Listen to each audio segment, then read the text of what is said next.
Capítulo 12. Abraham en Canaán.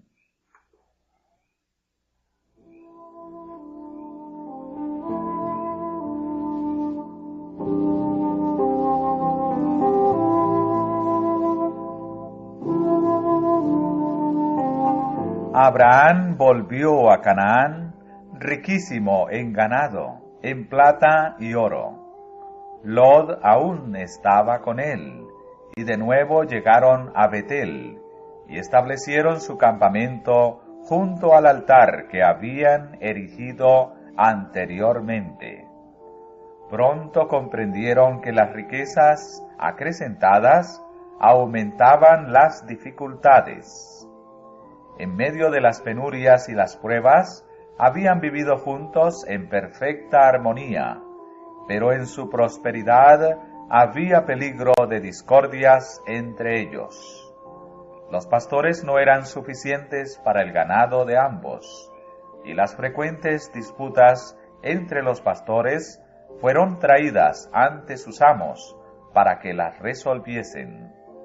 Era evidente que debían separarse.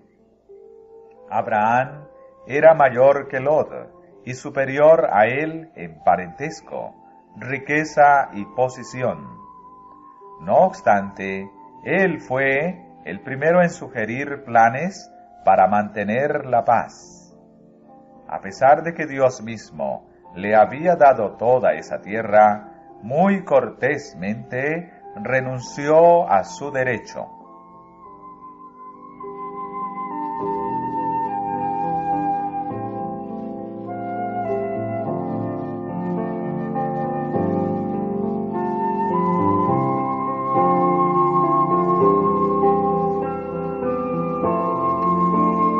No haya ahora altercado, dijo Abraham, entre mí y ti, entre mis pastores y los tuyos, porque somos hermanos.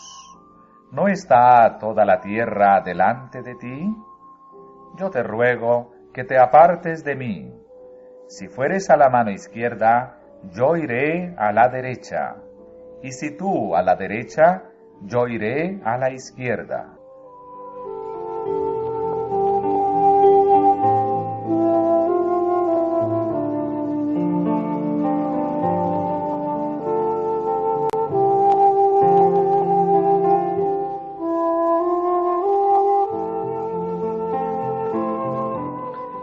Este caso puso de manifiesto el noble y desinteresado espíritu de Abraham. ¿Cuántos, en circunstancias semejantes, habrían procurado a toda costa sus preferencias y derechos personales?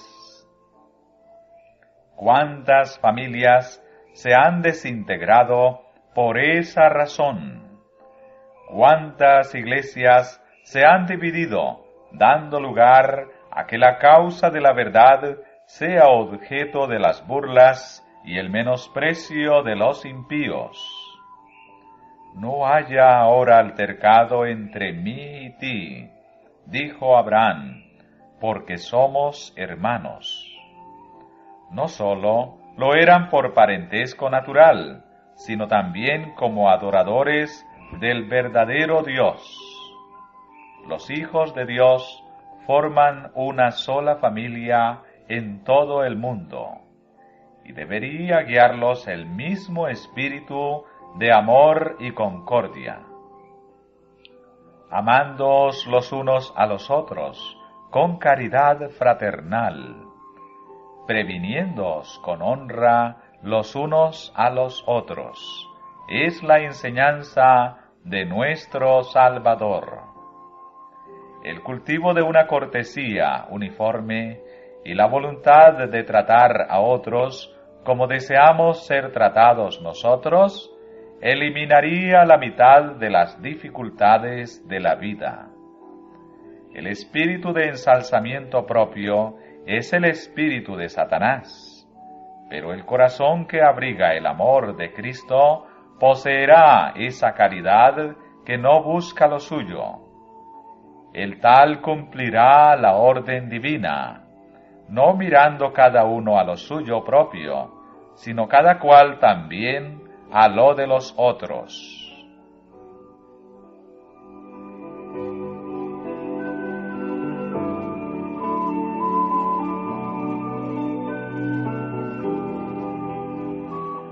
Aunque Lot debía su prosperidad a su relación con Abraham, no manifestó gratitud hacia su bienhechor.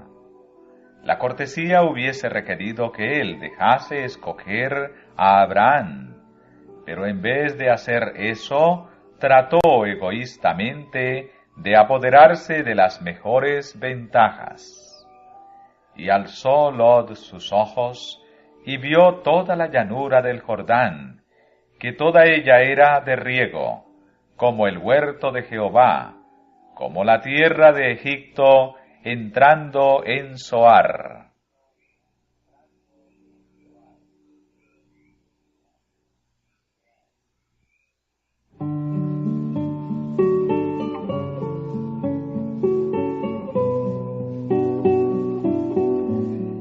La región más feraz de toda Palestina era el valle del Jordán, que a todos aquellos que lo veían les recordaba el paraíso perdido, pues igualaba en hermosura y producción a las llanuras fertilizadas por el Nilo que hacía tan poco tiempo habían dejado.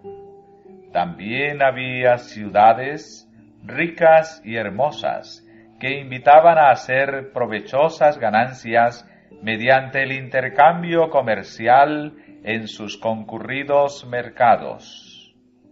Ofuscado por sus visiones de ganancias materiales, Lot pasó por alto los males morales y espirituales que encontraría allí. Los habitantes de la llanura eran malos y pecadores para con Jehová en gran manera, pero Lot ignoraba eso, o si lo sabía, le dio poca importancia. Entonces Lot escogió para sí toda la llanura del Jordán, y fue poniendo sus tiendas hasta Sodoma. Cuán mal previó los terribles resultados de esa elección egoísta.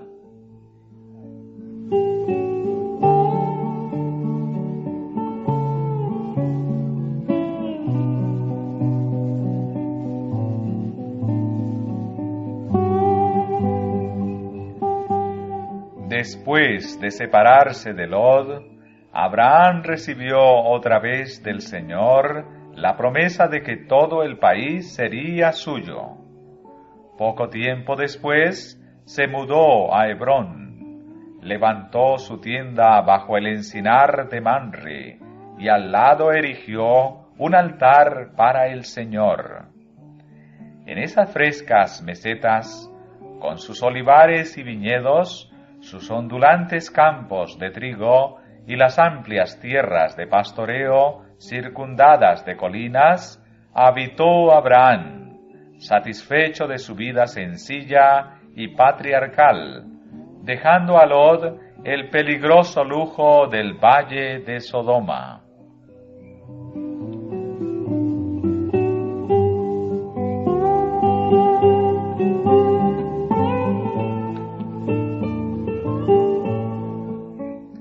Abraham fue honrado por los pueblos circunvecinos como un príncipe poderoso y un caudillo sabio y capaz. No dejó de ejercer su influencia entre sus vecinos.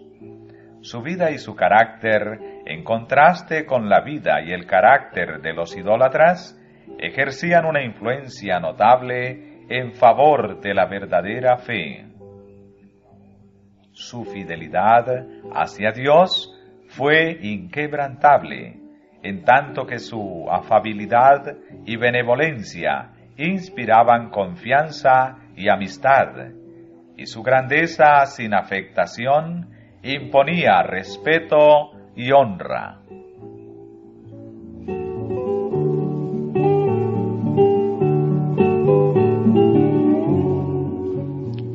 No retuvo su religión como un tesoro precioso que debía guardarse celosamente y pertenecer exclusivamente a su poseedor.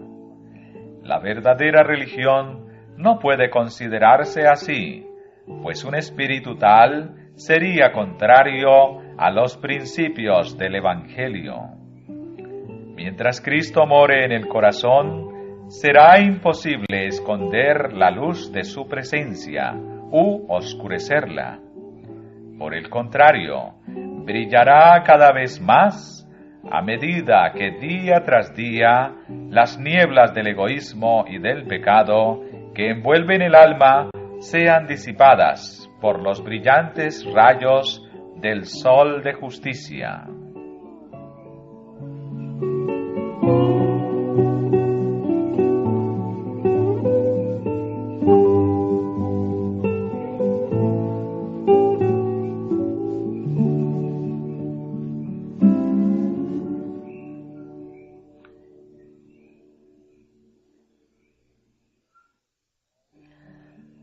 Los hijos de Dios son sus representantes en la tierra y Él quiere que sean luces en medio de las tinieblas morales de este mundo.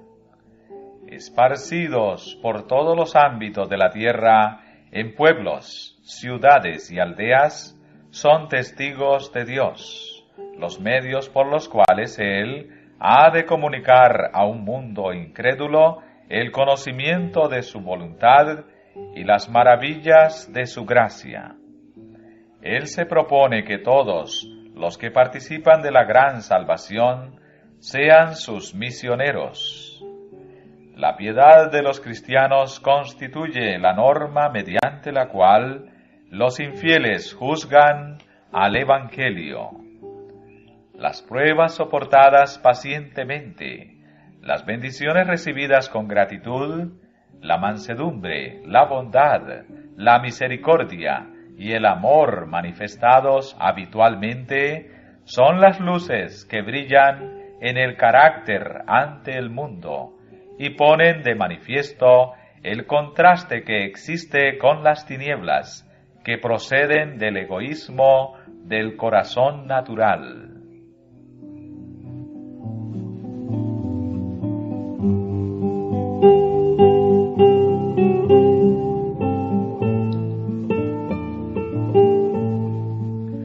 Abraham, además de ser rico en fe, noble y generoso, inquebrantable en la obediencia y humilde en la sencillez de su vida de peregrino, era sabio en la diplomacia y valiente y diestro en la guerra.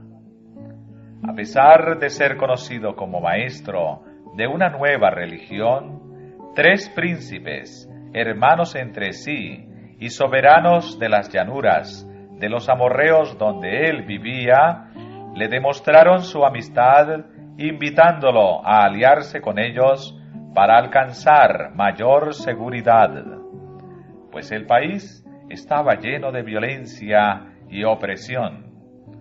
Muy pronto se le presentó una oportunidad para valerse de esta alianza.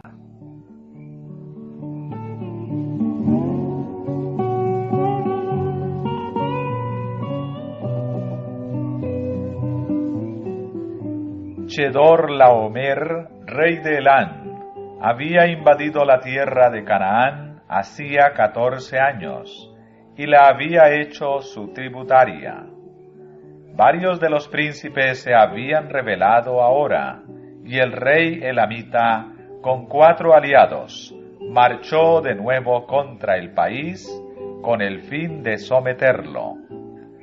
5 reyes de Canaán unieron sus fuerzas y salieron al encuentro de los invasores en el valle de Sidín, pero solo para ser derrotados. Una gran parte del ejército fue destruida totalmente, y los que pudieron escapar huyeron a las montañas en busca de seguridad. Los invasores victoriosos saquearon las ciudades de la llanura y se marcharon llevándose un rico botín y muchos prisioneros, entre los cuales iba Lot y su familia.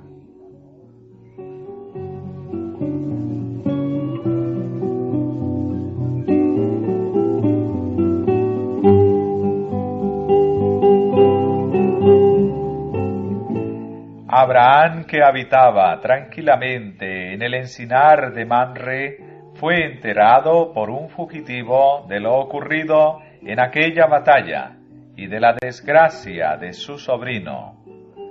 No había albergado en su corazón resentimiento por la ingratitud de Lot. Se despertó por él todo su afecto y decidió rescatarlo. Buscando ante todo el consejo divino, Abraham se preparó para la guerra. En su propio campamento reunió a 318 de sus siervos adiestrados, hombres educados en el temor de Dios, en el servicio de su Señor y en el uso de las armas. Sus aliados, Mamre, Escol y Agner, se le unieron con sus grupos y juntos salieron en persecución de los invasores.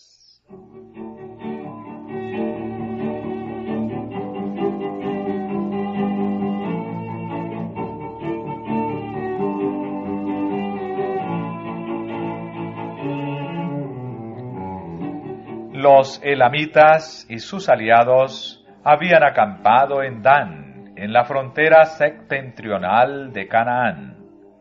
Envalentonados por su victoria y sin temer un asalto de parte de sus enemigos vencidos, se habían entregado por completo a la orgía.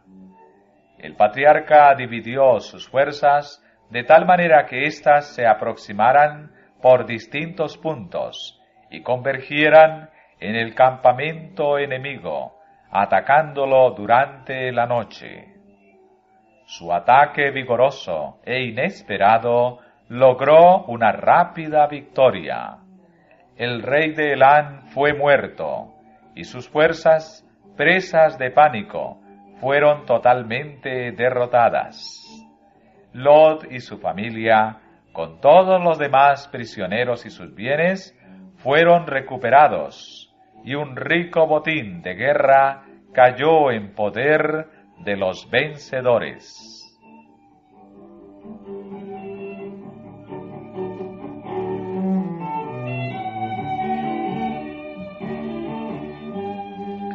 Después de Dios, el triunfo se debió a Abraham. El adorador de Jehová no sólo había prestado un gran servicio al país, sino que también se había revelado hombre de valor. Se vio que la justicia no es cobarde y que la religión de Abraham le daba valor para mantener el derecho y defender a los oprimidos. Su heroica hazaña le dio amplia influencia entre las tribus circunvecinas. A su regreso, el rey de Sodoma le salió al encuentro con un séquito para honrarlo como conquistador. Le pidió que conservase los bienes, solicitándole solo la entrega de los prisioneros. Conforme a las leyes de la guerra, el botín pertenecía a los vencedores, pero Abraham no había emprendido esta expedición con el objeto de obtener lucro, y rehusó aprovecharse de los desdichados. Solo estipuló que sus aliados recibiesen la porción a que tenían derecho.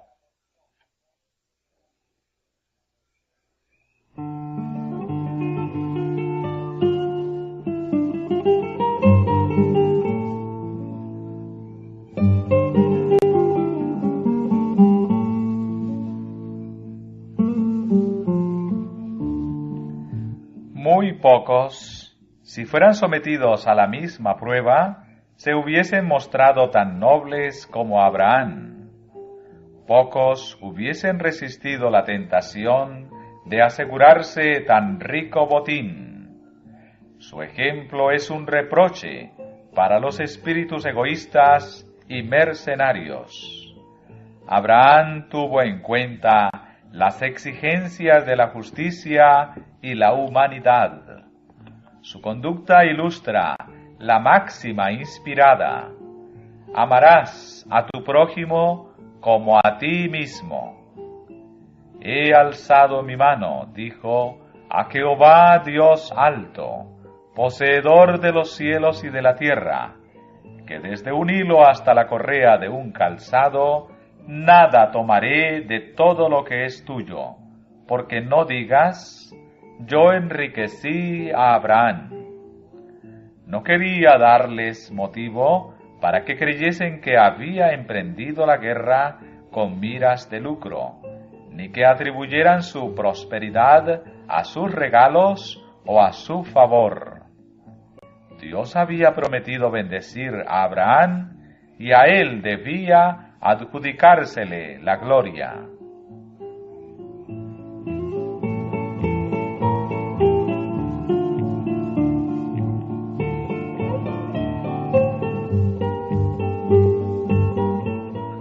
Otro que salió a dar la bienvenida al victorioso patriarca fue Melquisedec, rey de Salem, quien trajo pan y vino para alimentar al ejército.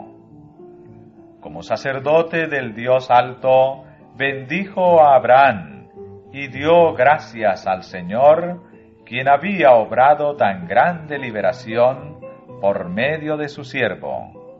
Y dióle a Abraham los diezmos de todo.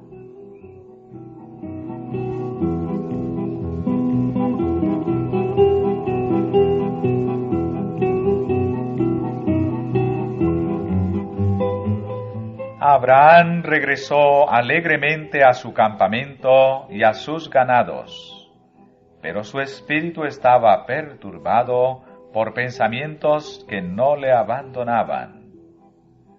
Había sido hombre de paz, y hasta donde había podido, había evitado toda enemistad y contienda, y con horror recordaba la escena de matanza que había presenciado.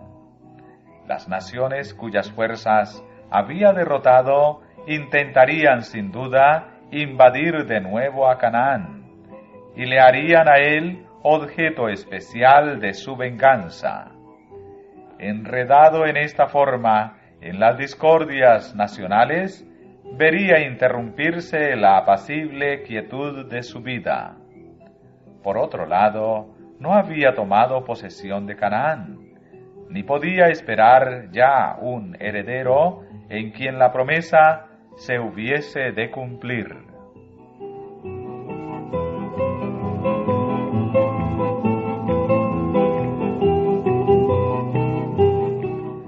En una visión nocturna, Abraham oyó otra vez la voz divina.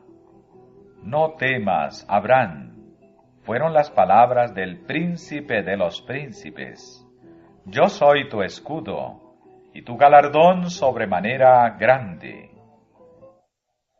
Pero tenía el ánimo tan deprimido por los presentimientos que no pudo esta vez aceptar la promesa con absoluta confianza como lo había hecho antes. Rogó que se le diera una evidencia tangible de que la promesa sería cumplida. ¿Cómo iba a cumplirse la promesa del pacto mientras se le negaba la dádiva de un hijo? ¿Qué me has de dar? Dijo Abraham, siendo así que ando sin hijo. Y he aquí que es mi heredero uno nacido en mi casa. Se proponía adoptar a su fiel siervo Eliezer como hijo y heredero, pero se le aseguró que un hijo propio había de ser su heredero. Entonces Dios lo llevó fuera de su tienda y le dijo que mirara las innumerables estrellas que brillaban en el firmamento. Y mientras lo hacía, le fueron dirigidas las siguientes palabras: Así será tu simiente. y creyó Abraham a Dios, y le fue atribuido a justicia.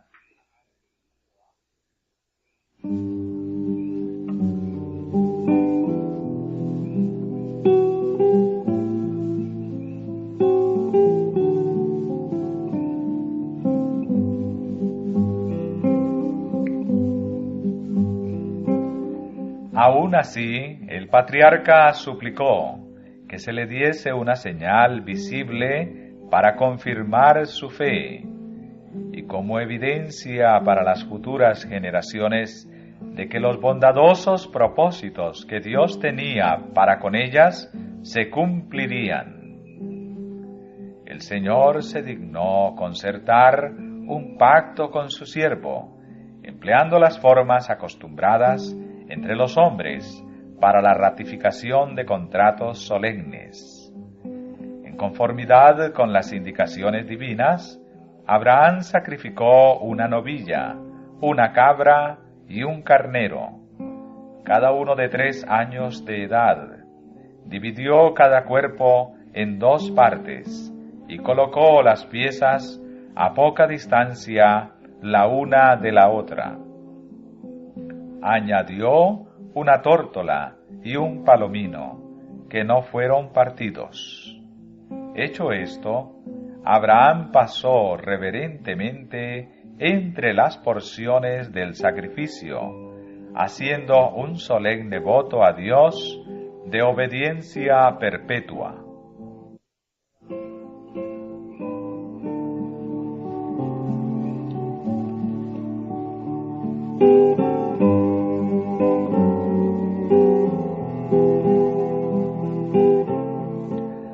Atento y constantemente permaneció al lado de los animales partidos hasta la puesta del sol, para que no fuesen profanados o devorados por las aves de rapiña.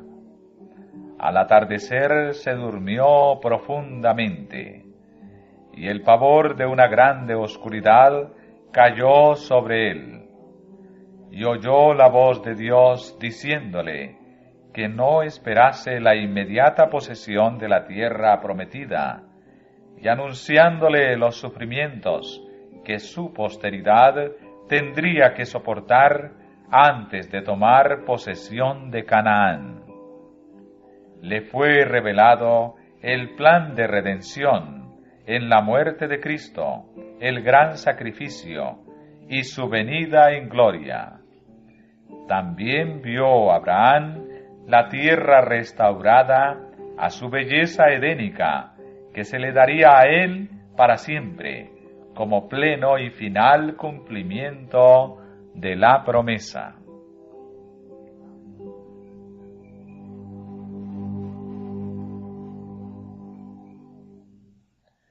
Como garantía de este pacto de Dios con el hombre, dejóse ver un horno humeando y una antorcha de fuego que pasó entre los animales divididos, y aquellos símbolos de la presencia divina consumieron completamente las víctimas. Y otra vez oyó Abraham una voz que confirmaba la dádiva de la tierra de Canaán a sus descendientes, desde el río de Egipto hasta el río grande, el río Éufrates.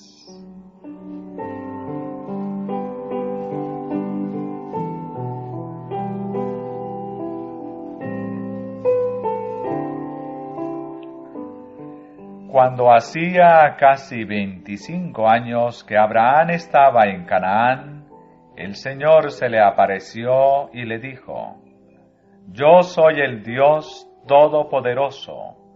Anda delante de mí y sé perfecto.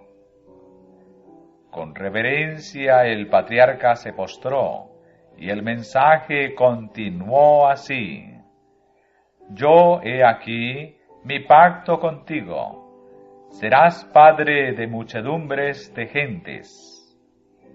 Como garantía del cumplimiento de este pacto, su nombre, que hasta entonces era Abraham, fue cambiado en Abraham, que significa padre de muchedumbre de gentes.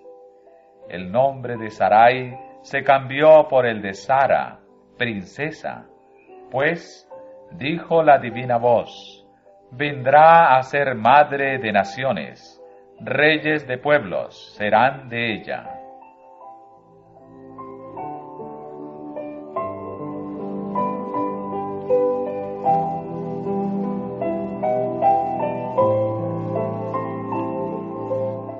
En ese tiempo el rito de la circuncisión fue dado a Abraham, por sello de la justicia de la fe que tuvo en la incircuncisión. Este rito había de ser observado por el patriarca y sus descendientes como señal de que estaban dedicados al servicio de Dios y por consiguiente separados de los idólatras y aceptados por Dios como su tesoro especial. Por este rito se comprometían a cumplir por su parte las condiciones del pacto hecho con Abraham. No debían contraer matrimonio con los paganos, pues haciéndolo perderían su reverencia hacia Dios y hacia su santa ley. Serían tentados a participar de las prácticas pecaminosas de otras naciones y serían inducidos a la idolatría.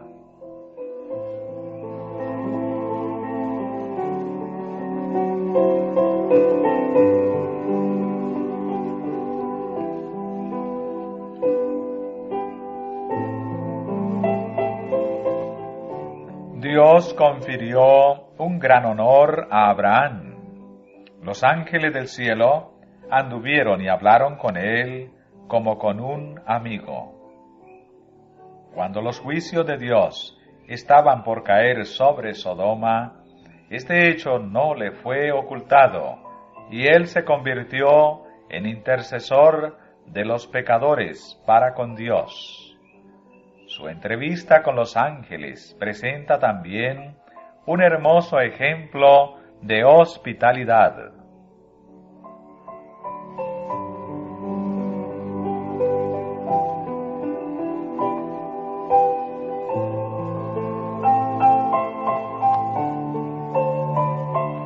En un caluroso mediodía estival, el patriarca estaba sentado a la puerta de su tienda, contemplando el tranquilo panorama, cuando vio a lo lejos a 3 viajeros que se aproximaban.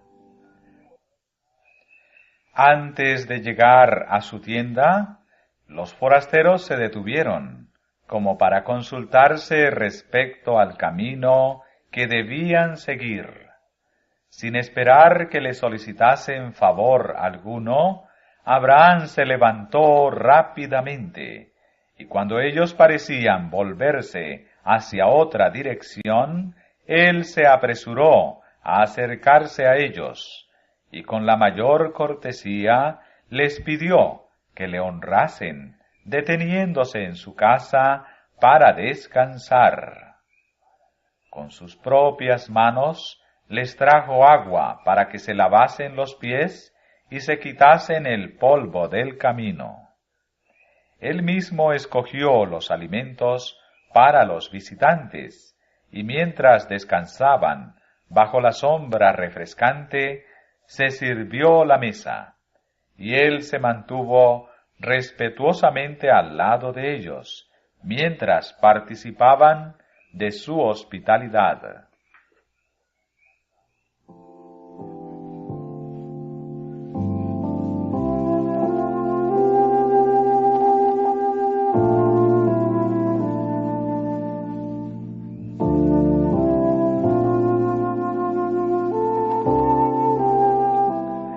Este acto de cortesía fue considerado por Dios de suficiente importancia como para registrarlo en su palabra, y 1000 años más tarde, un apóstol inspirado se refirió a él diciendo: «No olvidéis la hospitalidad, porque por esta algunos, sin saberlo, hospedaron ángeles».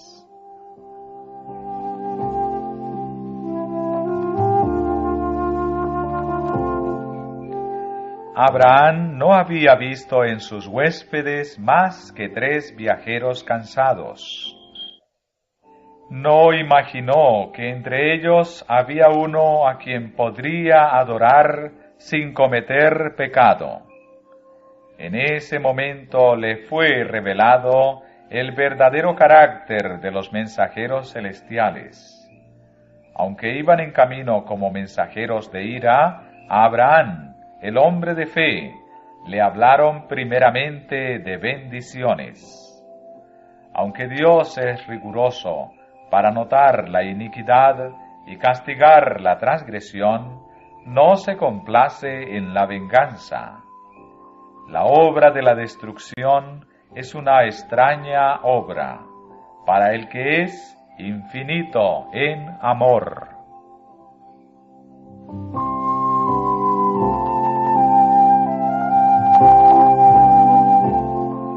El secreto de Jehová es para los que le temen.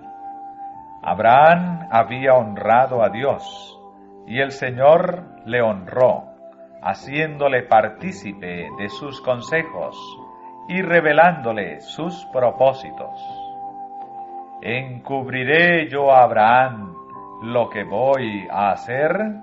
Dijo el Señor. El clamor de Sodoma y Gomorra se aumenta más y más, y el pecado de ellos se ha agravado en extremo. Descenderé ahora y veré si han consumado su obra según el clamor que ha venido hasta mí, y si no, saberlo he. Dios conocía bien la medida de la culpabilidad de Sodoma, pero se expresó a la manera de los hombres, para que la justicia de su trato fuese comprendida.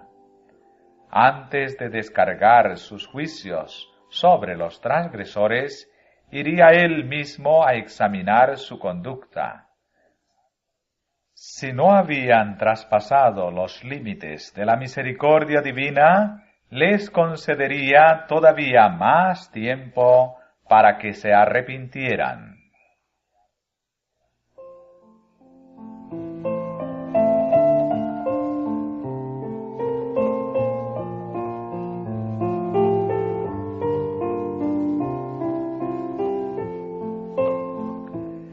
Dos de los mensajeros celestiales se marcharon dejando a Abraham solo con aquel a quien reconocía ahora como el Hijo de Dios. Y el hombre de fe intercedió en favor de los habitantes de Sodoma. Una vez los había salvado mediante su espada, ahora trató de salvarlos por medio de la oración. Lot y su familia habitaban aún allí, y el amor desinteresado que movió a Abraham a rescatarlo de los elamitas, trató ahora de salvarlo de la tempestad del juicio divino, si era la voluntad de Dios.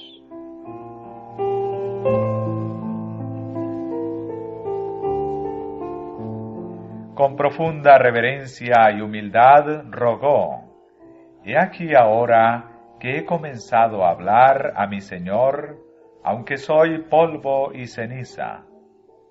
En su súplica no había confianza en sí mismo, ni jactancia de su propia justicia.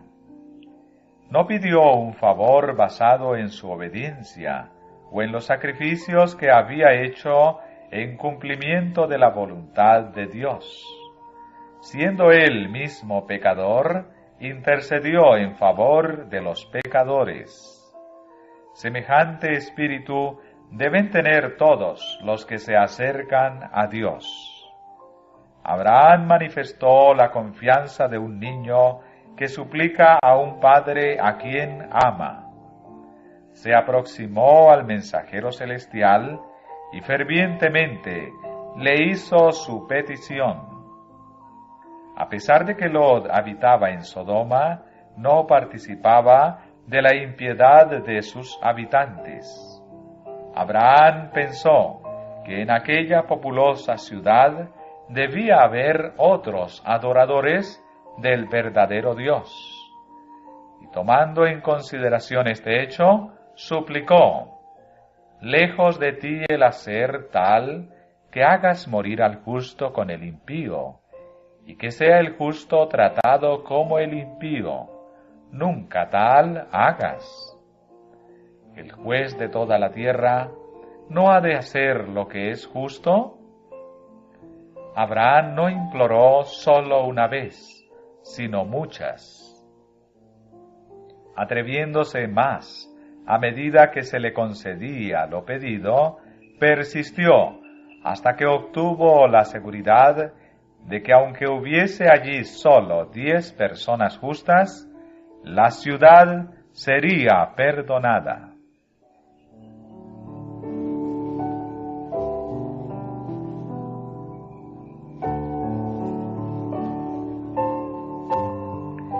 El amor hacia las almas, a punto de perecer, inspiraba las oraciones de Abraham. Aunque detestaba los pecados de aquella ciudad corrompida, deseaba que los pecadores pudieran salvarse.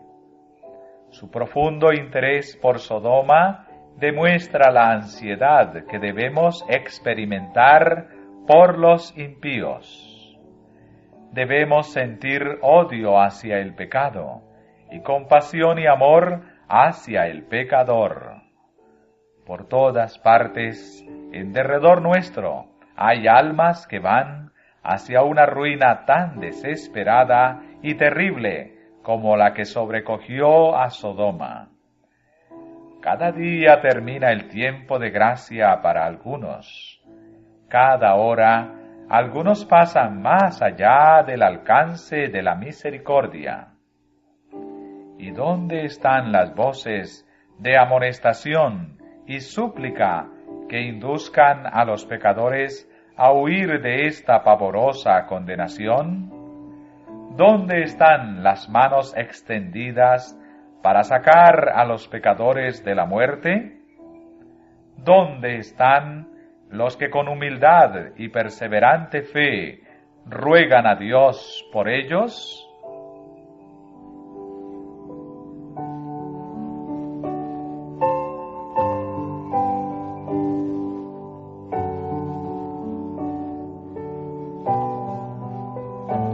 El espíritu de Abraham fue el espíritu de Cristo.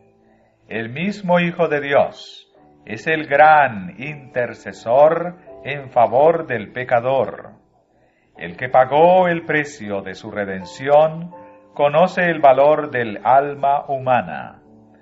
Sintiendo hacia la iniquidad un antagonismo que sólo puede existir en una naturaleza pura e inmaculada, Cristo manifestó hacia el pecador un amor que sólo la bondad infinita pudo concebir.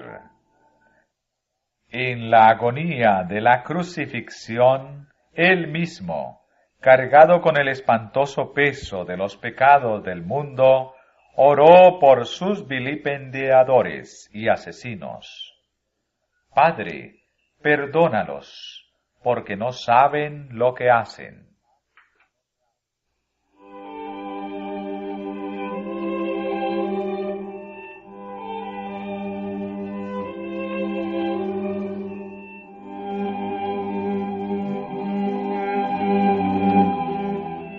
De Abraham está escrito que fue llamado amigo de Dios, Padre de todos los creyentes.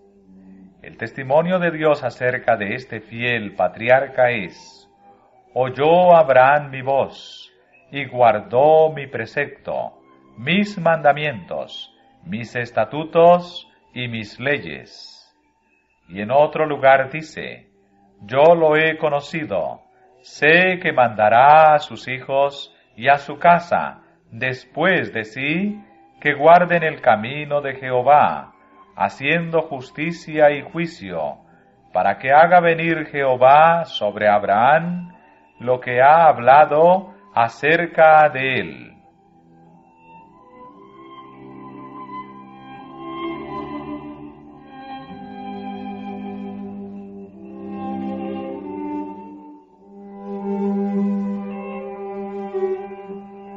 un gran honor para Abraham ser el padre del pueblo que durante siglos fue guardián y preservador de la verdad de Dios para el mundo, de aquel pueblo por medio del cual todas las naciones de la tierra iban a ser bendecidas con el advenimiento del Mesías prometido.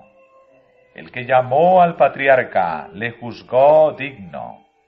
Es Dios el que habla, el que entiende los pensamientos desde antes y desde muy lejos, y justiprecia a los hombres, dice, lo he conocido. En lo que tocaba a Abraham, no traicionaría la verdad por motivos egoístas. Guardaría la ley y se conduciría recta y justamente, y no sólo temería al Señor, sino que también cultivaría la religión en su hogar. Instruiría a su familia en la justicia.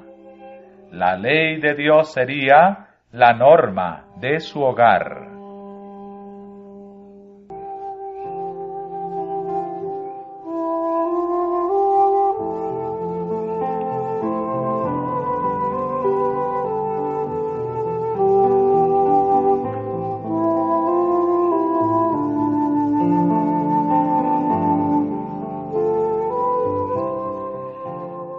La familia de Abraham comprendía más de 1000 almas, los que por sus enseñanzas eran inducidos a adorar al Dios único, encontraban un hogar en su campamento, y allí, como en una escuela, recibían una instrucción que los preparaba para ser representantes de la verdadera fe. Así que pesaba sobre Abraham una gran responsabilidad. Educaba a los padres de familia y sus métodos de gobierno eran puestos en práctica en las casas que ellos presidían.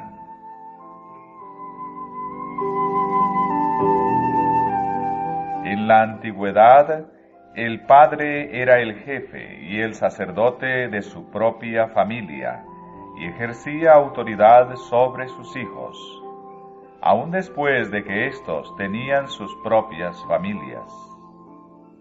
Sus descendientes aprendían a considerarle como su jefe, tanto en los asuntos religiosos como en los seculares. Abraham trató de perpetuar este sistema patriarcal de gobierno, pues tendía a conservar el conocimiento de Dios. Era necesario vincular a los miembros de la familia para construir una barrera contra la idolatría tan generalizada y arraigada en aquel entonces. Abraham trataba, por todos los medios a su alcance, de evitar que los habitantes de su campamento se mezclaran con los paganos y presenciaran sus prácticas idólatras, pues sabía muy bien que la familiaridad con el mal iría corrompiendo insensiblemente los sanos principios.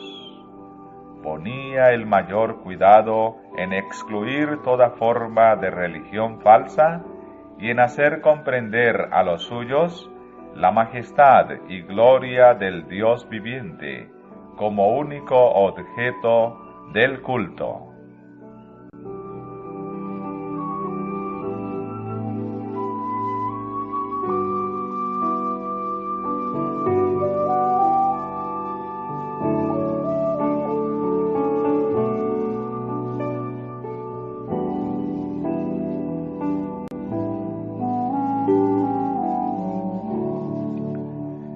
Era sabio arreglo, dispuesto por Dios mismo, el que consistía en aislar a su pueblo en lo posible de toda relación con los paganos, para hacer de él un pueblo separado, que no se contase entre las naciones. Él había separado a Abraham de sus parientes idólatras, para que el patriarca pudiese adiestrar y educar a su familia alejada de las influencias seductoras que la hubieran rodeado en Mesopotamia, y para que la verdadera fe fuese conservada en su pureza por sus descendientes, de generación en generación.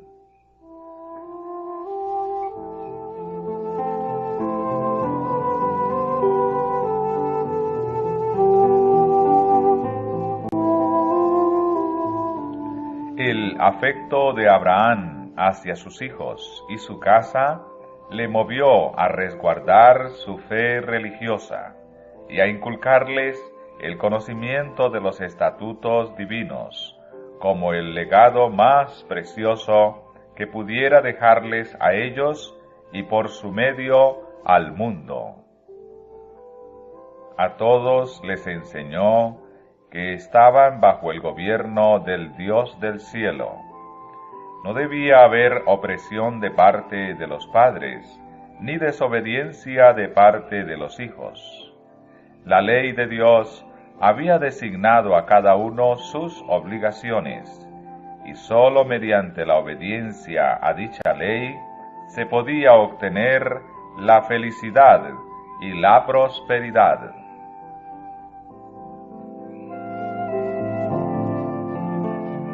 Su propio ejemplo, la silenciosa influencia de su vida cotidiana, era una constante lección. La integridad inalterable, la benevolencia y la desinteresada cortesía que le habían granjeado la admiración de los reyes, se manifestaba en el hogar. Había en su vida una fragancia, una nobleza y una dulzura de carácter que revelaban a todos que Abraham estaba en relación con el cielo. No descuidaba siquiera al más humilde de sus siervos. En su casa no había una ley para el amo y otra para el siervo. No había un camino real para el rico y otro para el pobre. Todos eran tratados con justicia y simpatía, como coherederos de la gracia de la vida.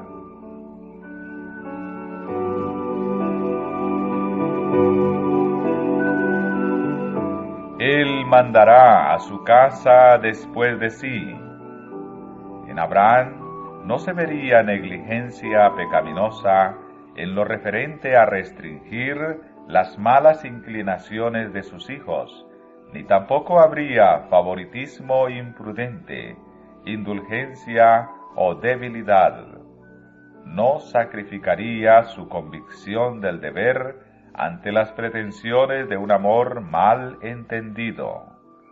No sólo daría a Abraham la instrucción apropiada, sino que mantendría la autoridad de las leyes justas y rectas.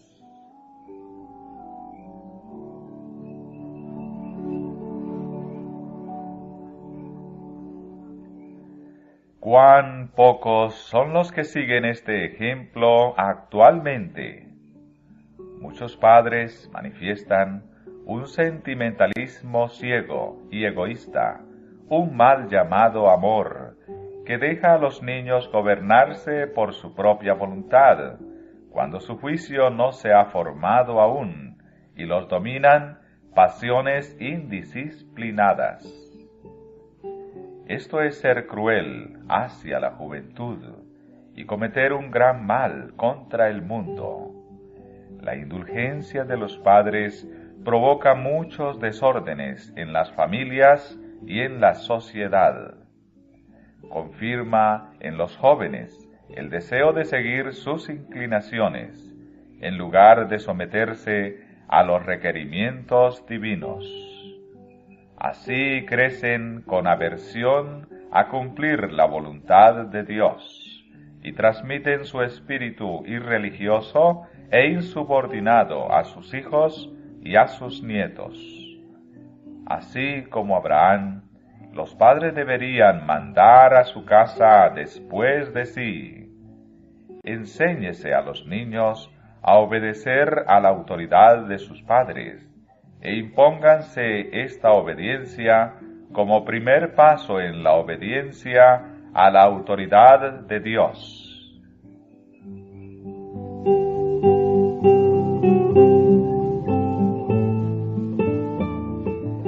El poco aprecio en que aún los dirigentes religiosos tienen la ley de Dios ha producido muchos males. La enseñanza tan generalizada de que los estatutos divinos ya no están en vigor es, en sus efectos morales sobre las personas, semejante a la idolatría. Los que procuran disminuir los requerimientos de la santa ley de Dios están socavando directamente el fundamento del gobierno de familias y naciones.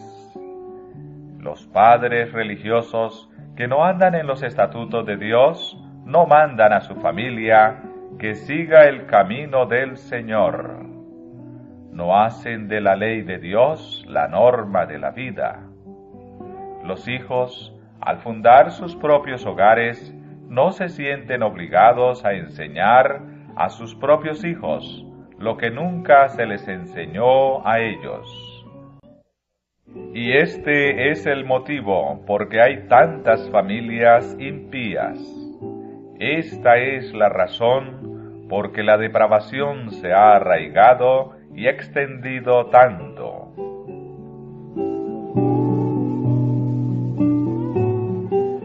Mientras que los mismos padres no anden conforme a la ley del Señor con corazón perfecto, no estarán preparados para mandar a sus hijos después de sí.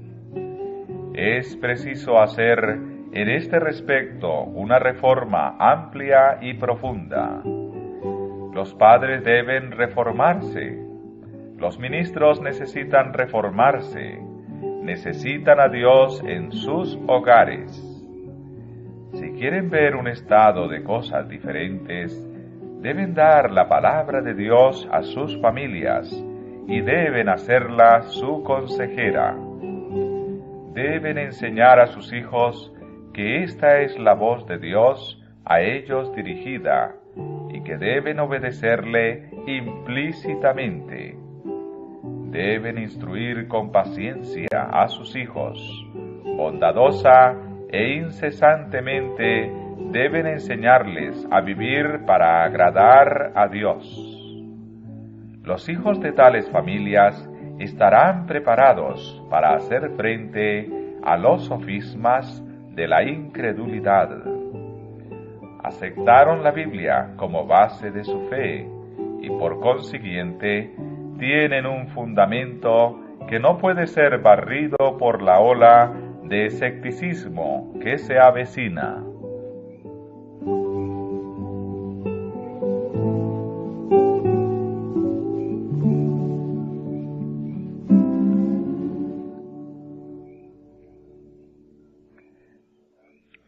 En muchos hogares se descuida la oración. Los padres creen que no disponen de tiempo para dar el culto matutino o vespertino. No pueden invertir unos momentos en dar gracias a Dios por sus abundantes misericordias, por el bendito sol y las lluvias que hacen florecer la vegetación y por el cuidado de los santos ángeles. No tienen tiempo para orar y pedir la ayuda y la dirección divinas y la permanente presencia de Jesús en el hogar. Salen a trabajar como va el buey o el caballo, sin dedicar un solo pensamiento a Dios o al cielo. Poseen almas tan preciosas que para que no sucumbieran en la perdición eterna, el Hijo de Dios dio su vida por su rescate. Sin embargo, aprecian las grandes bondades del Señor muy poco más que las bestias que perecen.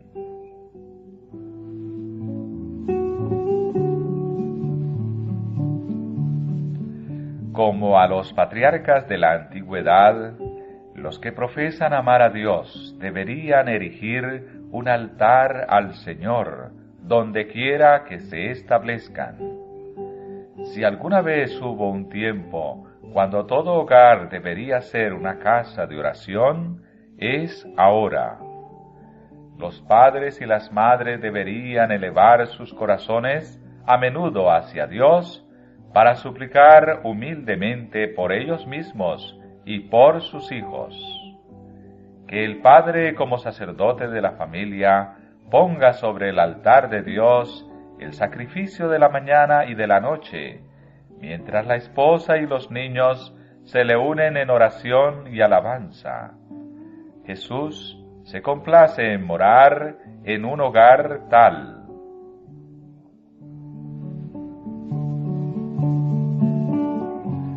De todo hogar cristiano debería irradiar una santa luz.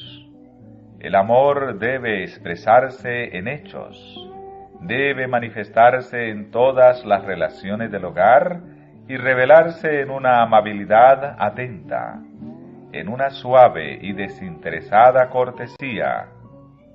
Hay hogares donde se pone en práctica este principio, hogares donde se adora a Dios y donde reina el amor verdadero.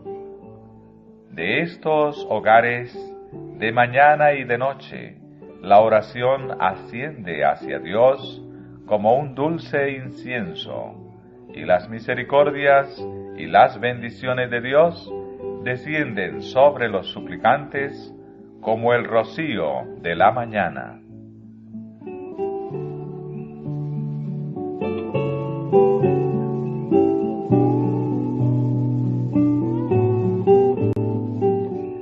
Un hogar piadoso, bien dirigido, constituye un argumento poderoso en favor de la religión cristiana, un argumento que el incrédulo no puede negar. Todos pueden ver que una influencia obra en la familia y afecta a los hijos, y que el Dios de Abraham está con ellos.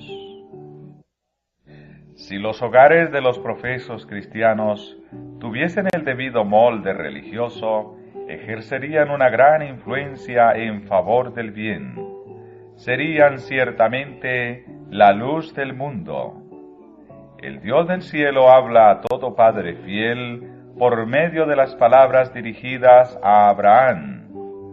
Porque yo lo he conocido, sé que mandará a sus hijos y a su casa después de sí, que guarden el camino de Jehová, haciendo justicia y juicio, para que haga venir Jehová sobre Abraham lo que ha hablado acerca de él.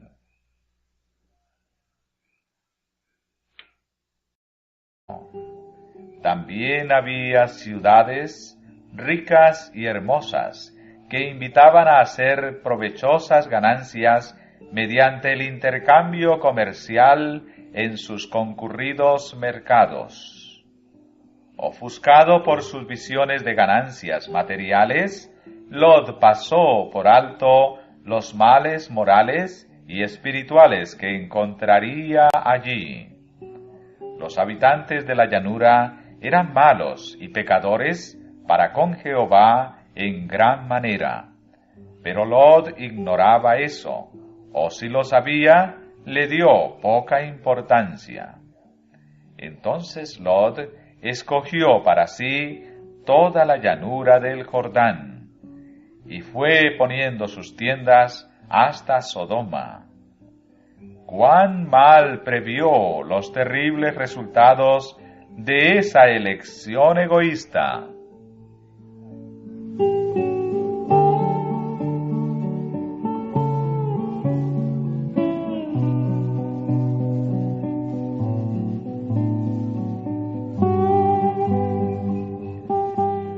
Después de separarse de Lot, Abraham recibió otra vez del Señor la promesa de que todo el país sería suyo. Poco tiempo después se mudó a Hebrón, levantó su tienda bajo el encinar cada uno a lo suyo propio, sino cada cual también a lo de los otros.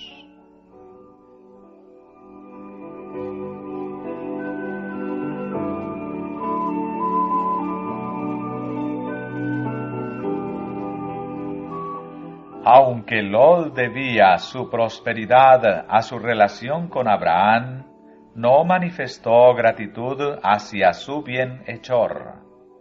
La cortesía hubiese requerido que él dejase escoger a Abraham, pero en vez de hacer eso, trató egoístamente de apoderarse de las mejores ventajas.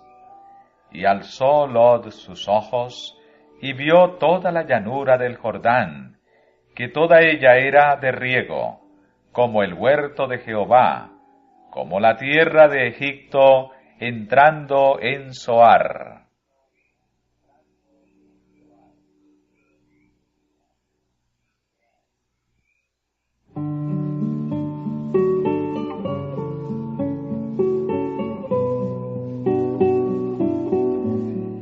La región más feraz de toda Palestina era el valle del Jordán, que a todos aquellos que lo veían les recordaba el paraíso perdido, pues igualaba en hermosura y producción a las llanuras fertilizadas por el Nilo que hacía tan poco tiempo habían dejado. De que Dios mismo le había dado toda esa tierra, muy cortésmente renunció a su derecho.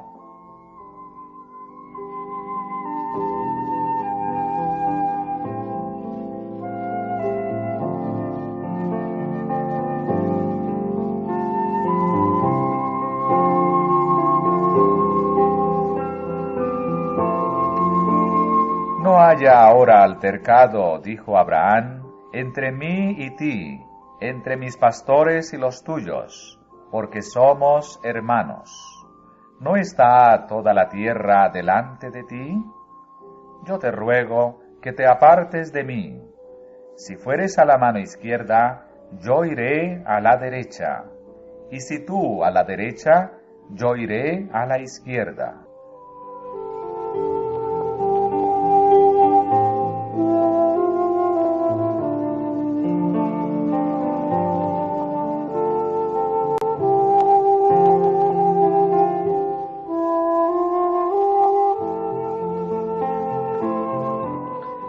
Este caso puso de manifiesto el noble y desinteresado espíritu de Abraham. ¿Cuántos, en circunstancias semejantes, habrían procurado a toda costa sus preferencias y derechos personales? ¿Cuántas familias se han desintegrado por esa razón? ¿Cuántas iglesias se han dividido, dando lugar a que la causa de la verdad sea objeto de las burlas y el menosprecio de los impíos? No haya ahora altercado entre mí y ti, dijo Abraham, porque somos hermanos. No sólo lo eran por parentesco natural, sino también como adoradores del verdadero Dios. Los hijos de Dios forman una sola familia en todo el mundo, y debería guiarlos el mismo espíritu de amor y concordia, amándoos los unos a los otros con caridad fraternal, previniéndoos con honra los unos a los otros. Es la enseñanza de nuestro Salvador. El cultivo de una cortesía uniforme y la voluntad de tratar a otros como deseamos ser tratados nosotros, eliminaría la mitad de las dificultades de la vida. El espíritu de ensalzamiento propio es el espíritu de Satanás, pero el corazón que abriga el amor de Cristo poseerá esa caridad que no busca lo suyo.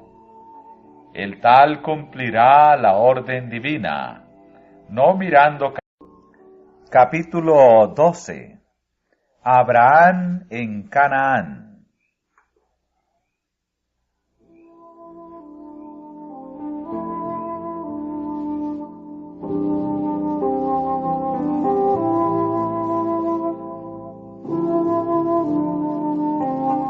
Abraham volvió a Canaán riquísimo en ganado, en plata y oro. Lot aún estaba con él, y de nuevo llegaron a Betel, y establecieron su campamento junto al altar que habían erigido anteriormente. Pronto comprendieron que las riquezas acrecentadas aumentaban las dificultades. En medio de las penurias y las pruebas, habían vivido juntos en perfecta armonía, pero en su prosperidad había peligro de discordias entre ellos.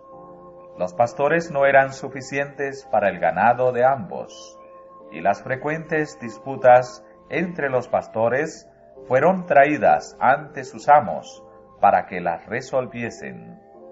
Era evidente que debían separarse. Abraham era mayor que Lot y superior a él en parentesco, riqueza y posición. No obstante, él fue el primero en sugerir planes para mantener la paz. A pesar